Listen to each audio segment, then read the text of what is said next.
বনি ইসরাইলের জামার এক যুবক এমন কোন গুনাহ নাই করে নাই, শেষ সময় যুবক মদের একটা ব্যবসা শুরু করিয়ে দিলেন, মদ কেনা বেচা শুরু করলেন। যখন মদ কিনি বেশি শহরের মধ্যে কিনে গ্রামে বিক্রি করবো, এ ভাইরা আমার বাবারা মদ কেনা বেচা শুরু করলেন। হঠাৎ করিয়া আল্লাহর বান্দা যখন মদ শহরে কিনতে যায়, দেখে পথের মধ্যে একটা ঘরে কান্নার শব্দ। বান্দায় কান্নার শব্দ শুনিয়া ঘরের মধ্যে ঢুকলেন, কে কান্দে? দেখে একটা বাচ্চা ছেলে কান্দে। ও ভাই তুমি কান্দো কেন? বলে তোমার কাছে বললে কি হবে? বলে আমার কাছে বলো তুমি কেন কান্দো?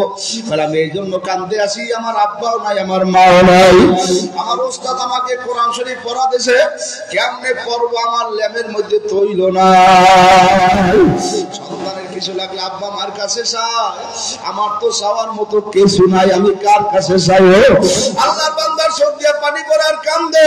মদ মনে মনে কাহারে জীবন পর মদ কিনলাম, বেচলাম, ব্যবসা করলাম, আজকে আল্লাহর এক বান্দা মাওলার কোরআন পড়তে পারবে না।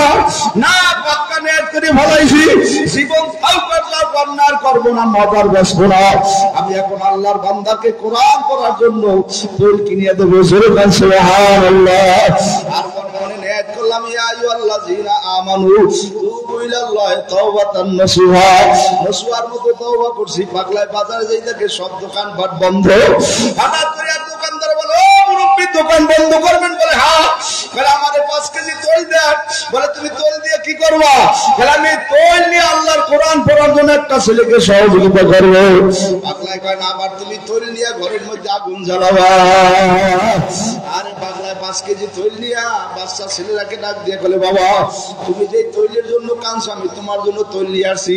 শোনো, আগামীকালকে থেকে তুমি এই তৈল ব্যবহার করবা, কোরআন পড়বা, হাদিস পড়বা।